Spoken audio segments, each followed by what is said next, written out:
Terima kasih untuk kesempatan yang sudah diberikan bagi saya pada malam hari ini. Nah, sebelumnya saya mau tanya sama anak-anak muda ya, mana di sini orang-orang mudanya boleh mendekat ke kamera karena Minggu Sembahyang ini Minggu Sembahyang orang muda. Jadi jangan cuma orang tua yang muncul di kamera, tapi orang-orang muda juga harus ada di kamera ya.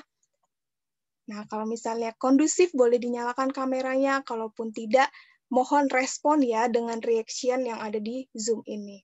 Nah, jadi malam hari ini, hari kelima, judulnya adalah Tuhan, aku akan pergi, ampuni diriku. Nah, kalau dari kesaksian tadi, seperti Tante Nevi bilang, jangan takut kalau kita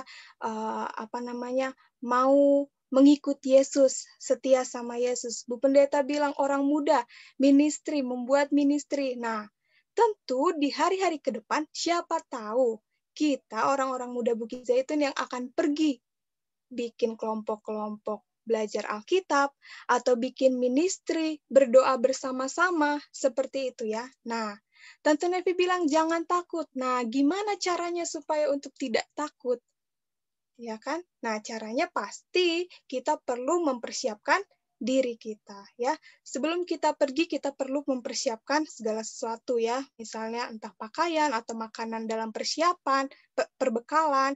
Nah, sama halnya dengan ini, diri kita juga harus disiapkan. Salah satu caranya adalah dengan Minggu Sembahyang ini. Maka dari itu orang-orang muda perlu menyimak pelajaran demi pelajaran hari ke harinya supaya kita disiapkan ketika kita akan pergi. Sebelum kita masuk ke pelajaran kita, mari kita berdoa. Bapa di surga, Bapa yang penuh kasih, kami akan mendengarkan firman-Mu. Tolong Tuhan urapi kami dengan kuasa Roh Kudus-Mu agar kami dapat menerima apa yang Engkau maksudkan untuk kehidupan kami, Tuhan. Hamba juga berdoa untuk hamba-Mu yang akan menyampaikan firman, biarlah Engkau juga mengurapi pikiran, lidah, dan juga tutur kata hamba agar dapat menyampaikan firman ini dengan baik, seturut dengan kehendak-Mu saja. Inilah doa kami Bapa, di dalam nama Yesus kami berdoa. Amin. Oke. Seperti yang sudah saya sebutkan tadi, judulnya adalah Ampuni Diriku ya. Namun sebelumnya, saya mau tanya dulu sama Joses. Ampuni itu apa sih? Joses tahu nggak artinya ampuni? Memaafkan. Memaafkan, betul. Ada lagi yang tahu? Kita tanya Kayanti deh. Mana nih Kayanti?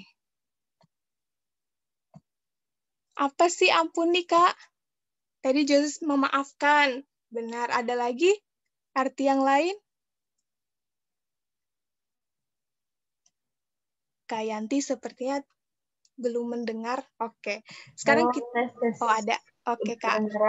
Ada pendapat nggak, Kak, tentang ampuni? Apa sih ampuni itu? Ampuni kata kerja. Ya, kata kerja. Apa? Kata kerja artinya dari seseorang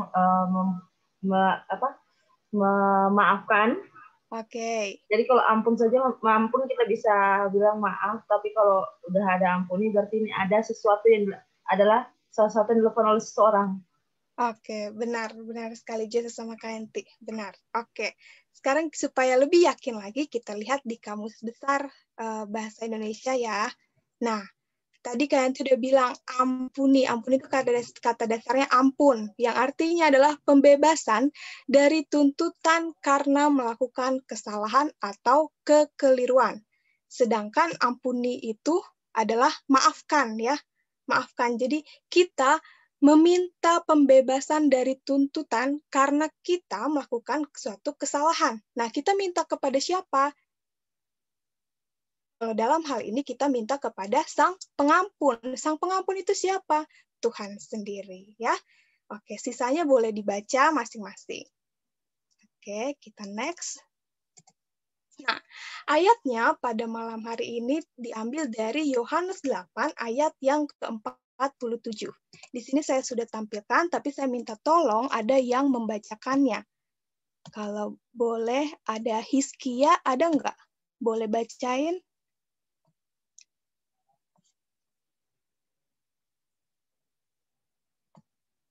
Kia atau Kalani deh. Boleh, Kak? Ya. Oh, Kia, oke. Bacain ayatnya boleh? Barang siapa berasal dari Allah yang mendengarkan firman Allah, itulah sebenarnya kamu tidak mendengarkannya, karena kamu tidak berasal dari Allah.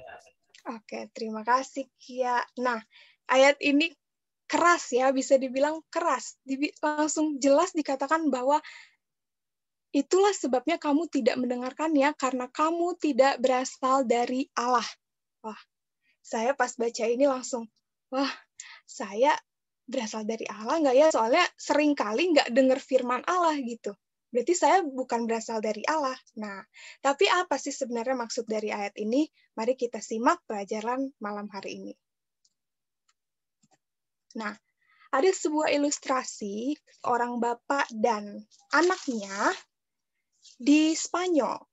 Tapi mereka ini memiliki hubungan yang tidak baik, ya.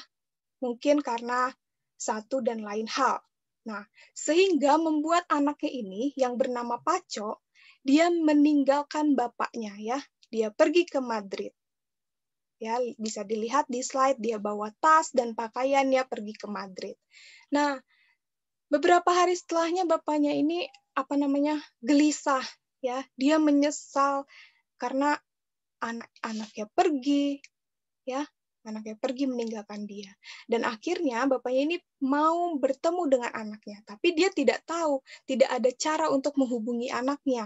Dan akhirnya dia punya ide untuk menulis surat di koran, ya. Ini korannya. Nah, suratnya seperti ini isinya. Paco, nama anaknya, Paco, temui aku di Hotel Montana pada Selasa siang. Engkau diampuni. Ayah. Katanya gitu ya, dari ayah maksudnya. Nah, akhirnya korannya diterbitkan, dicetak, dan disebarkan ke masyarakat yang ada di sana. Nah, akhirnya tiba hari Selasa, bapaknya ini pergilah ke Hotel Montana itu dengan harapan mau ketemu sama Paco. Nah, pas sampai di hotel, bapak ini kaget karena ada 800 orang muda, ya, yang ada di depan hotel itu. Dia kaget dong, loh ini ngapain banyak orang-orang di sini kan? Banyak sekali, ada ratusan gitu. Orang-orang nunggu di depan hotel ini ada apa gitu kan? Nah, ternyata orang-orang muda itu adalah orang-orang muda yang bernama Paco. Jadi ternyata nama Paco ini sering digunakan sebagai nama anak laki-laki di sana. Mungkin bisa dibilang pasaran gitu ya namanya ya. Jadi banyak sekali orang muda yang namanya Paco pengen ketemu sama ayahnya, pengen pengampunan dari ayahnya. Nah, dari ilustrasi ini kita bisa lihat kalau banyak orang yang butuh pengampunan. Ya. Saya juga butuh pengampunan. Mungkin kita di sini orang-orang muda, bahkan Bapak Ibu juga perlu pengampunan. Nah, kebutuhan orang-orang muda ini adalah pengampunan. Lalu, apa kebutuhan terbesar kita saat ini? Apakah itu uang? Kalau uang, akan diberikan uang melalui mungkin orang yang menyumbang atau hasil kerja kita. Lalu apa yang kita butuhkan? Apakah lelucon atau hiburan? Maka akan diberikan candaan atau tawa ya supaya kita bersuka cita. Lalu, apa yang kita butuhkan? Apakah pengampunan? Ya. Dalam pelajaran ini dikatakan jika kebutuhan terbesar kita adalah pengampunan, Allah memberikan juru selamat bagi kita. Ya, kita bisa lihat di gambar ini Yesus yang mati di kayu salib. Ya, dia menderita menggantikan kita. Itu untuk apa? Untuk membayar dosa-dosa kita yang seharusnya umat manusia yang berdosa yang disalib, tapi Yesus yang melakukannya. Nah, lalu kita masuk ke pembelajaran kita yang diambil dari Yohanes pasal yang ke-8. Di sini bisa dilihat ada peristiwa seorang wanita yang tertangkap melakukan suatu dosa, ya. dia dibawa oleh para pemimpin-pemimpin agama di sana untuk menghadap kepada Yesus. Nah, ketika mereka sampai dan menyerahkan wanita ini di depan kaki Yesus, mereka berkata, mereka meminta pendapat Yesus, ya. Wanita ini sudah tertangkap basah melakukan dosa. Lalu harus kita apakan dia, ya kan? Kita harus memutuskan suatu keputusan yang sesuai dengan hukum Musa, di mana hukum Musa adalah memerintahkan untuk melempari perempuan-perempuan yang demikian. Lalu mereka meminta pendapat Yesus bagaimana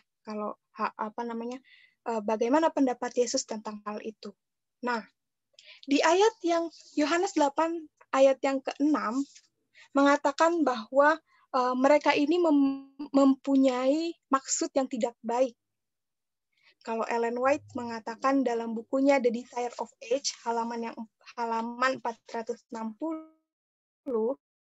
dikatakan bahwa mereka telah menggunakan kesempatan ini untuk menyalahkan dia itu Yesus. Nah, dengan berpendapat bahwa keputusan apa saja yang diambil oleh Yesus, mereka akan mendapat alasan untuk menuduh dia.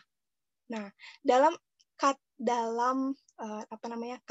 kalau bisa kita bilang, mereka menggunakan kesempatan ini untuk menjebak Yesus.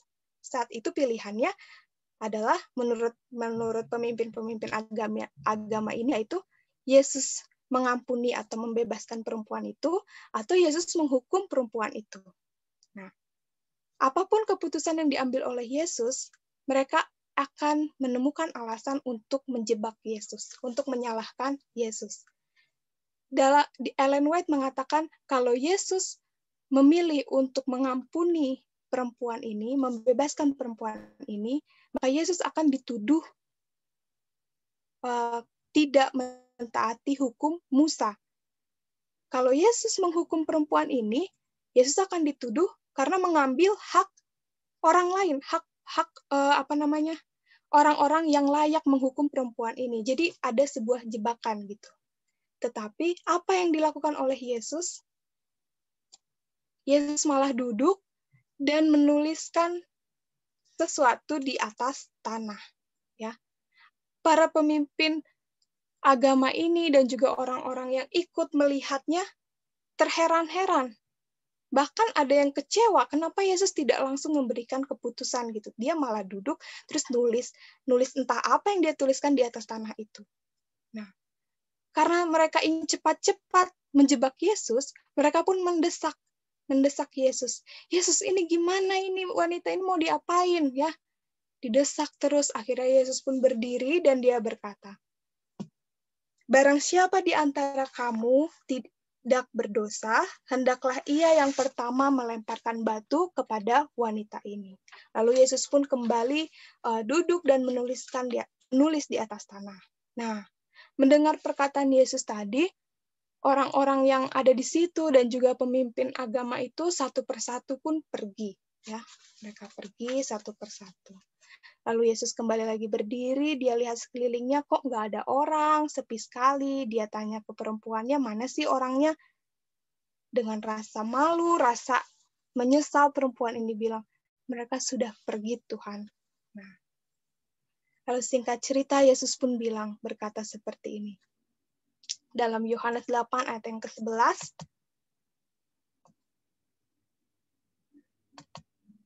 Aku pun tidak menghukum engkau. Pergilah dan jangan berbuat dosa lagi mulai dari sekarang. Wah, perempuan ini pun langsung bersyukur, ya, mungkin juga senang, karena kata-kata itu menjadi kekuatan bagi wanita ini, di mana Yesus memberikan kesempatan kedua bagi perempuan itu untuk memulai kehidupan yang baru dalam kemuliaan dan kesucian. Ya, sungguh hebat Tuhan itu. Tuhan Maha Pengampun, mengampuni setiap kesalahan meskipun kesalahan itu besar. Sama halnya seperti, yang tadi ya, yang Yohanes 8 ayat yang ke-11 ini. Sama halnya seperti cerita yang akan kita dengarkan nanti. Nah, Namun sebelumnya dari peristiwa ini, ada satu hal yang unik yang perlu kita juga ketahui ya, khususnya orang-orang muda. Karena di sini dicatat dalam pelajaran malam hari ini. Apakah itu? Hal yang unik itu adalah Yesus yang menulis di atas tanah. Memang kita tidak tahu apa yang Yesus tuliskan, tapi ada makna Yesus kenapa menulis di atas tanah. Nah, ini dia. Di Alkitab ada beberapa peristiwa. Ya, Allah menulis di atas batu, ya, di atas 2 loh batu, dan juga Yesus menulis di atas tanah. Nah, apa sih perbedaannya? Maknanya apa? Sekarang saya mau coba membawa orang-orang muda Bukit Zaitun ke suatu pantai. Pasti di sini orang-orang pantai sudah sangat kenal bagaimana suasana di pantai ya.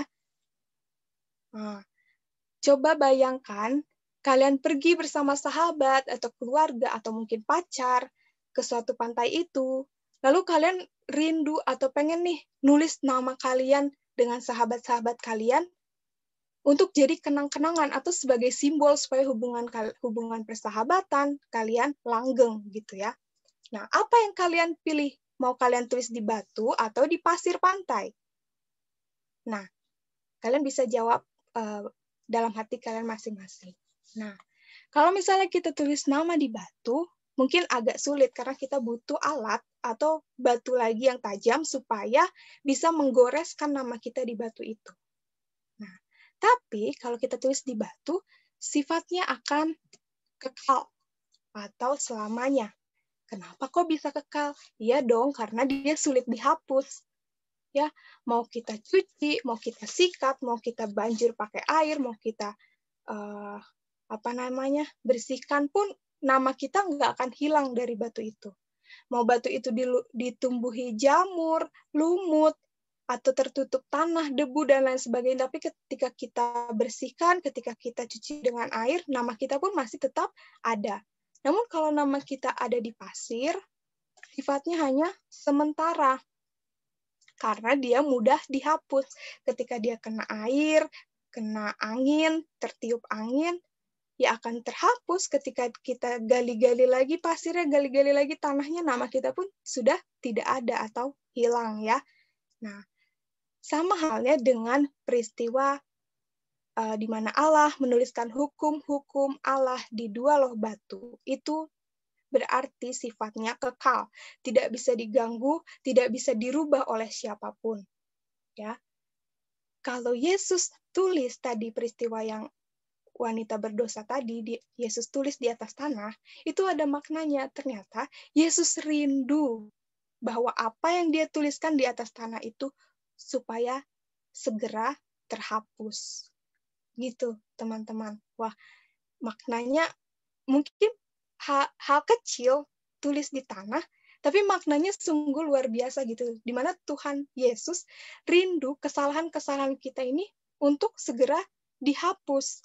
Nah, caranya gimana supaya kesalahan kita ini dihapus? Ya, kita minta ampun sama Tuhan. Kita mengakui semua perbuatan kesalahan kita, mengakui dosa-dosa kita. Maka ketika Tuhan mengampuni kita, memberikan pengampunan bagi kita, maka kita akan dibebaskan dari tuntutan karena kesalahan-kesalahan kita.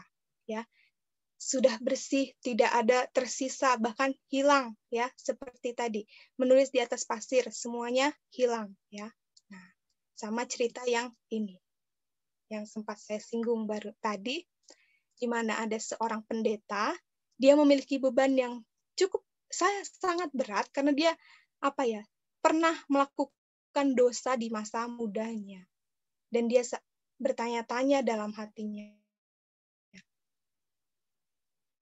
apakah Tuhan masih ingat dosaku?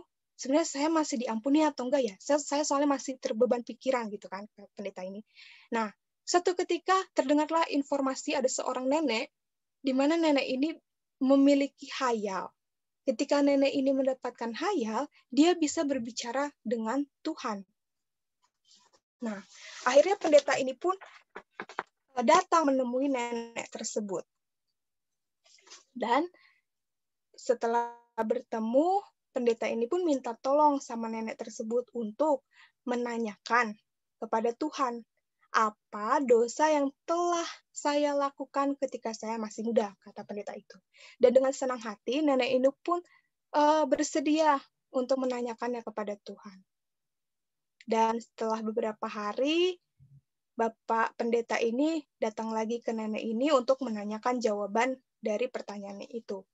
Dan sambil gemetar, pendeta ini bilang, "Nek, sudahkah dapat hayal?" "Oh, sudah, saya sudah dapat dan saya sudah tanyakan pertanyaanmu." "Lalu apa jawab Tuhan?" kata pendeta ini. Dan akhirnya nenek ini pun bilang seperti ini. "Tuhan mengatakan padaku bahwa Ia tidak mengingatnya. Allah mengampuni seutuhnya."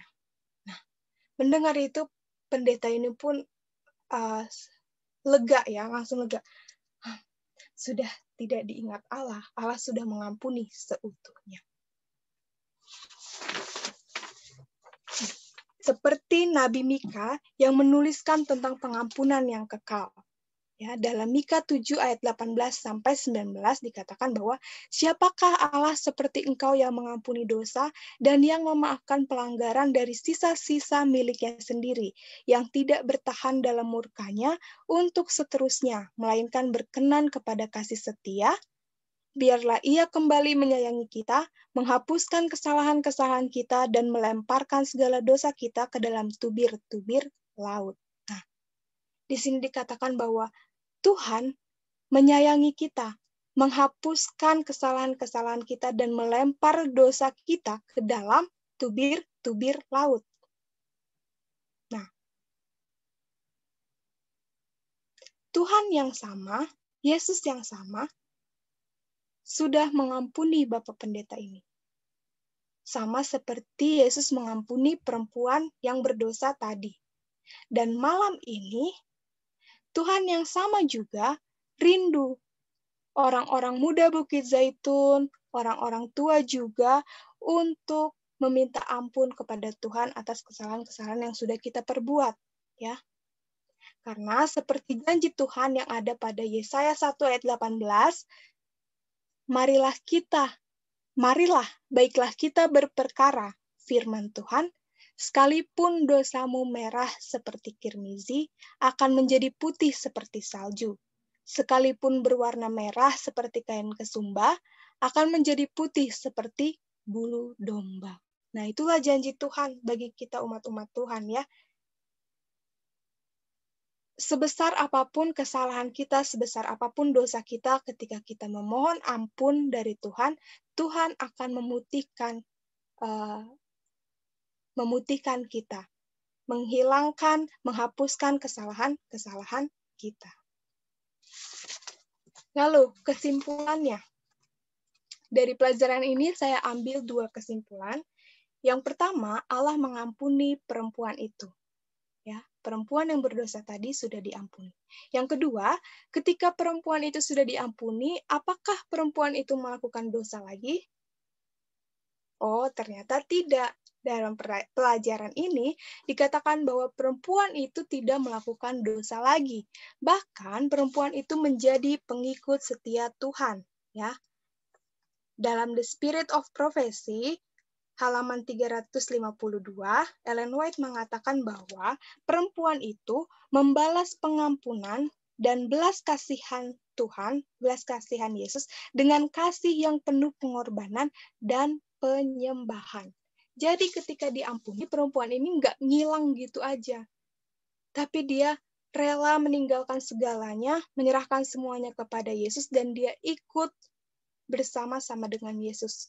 Bahkan dikatakan perempuan ini menjadi sahabat yang sangat dekat dengan Yesus. Nah, kalau kita kembali ke ayat inti kita malam hari ini, ya, saya garis bawahi, barang siapa berasal dari Allah, ia mendengarkan firman Allah. Nah, ketika kita mau pergi atau ketika sedang pergi, kita perlu mendengarkan firman Allah. Kenapa? Karena kita tidak tahu apakah akan ada jebakan di hari ke depan bagi kita, atau mungkin kita bisa terjerumus ke dalam dosa gitu. Oleh karena itu, saya juga mau berbagi kalau kita mendengarkan firman Tuhan, maka kita dapat terhindar dari semua jebakan, semua cobaan, dan terhindar untuk terjerumus ke dalam dosa. Nah,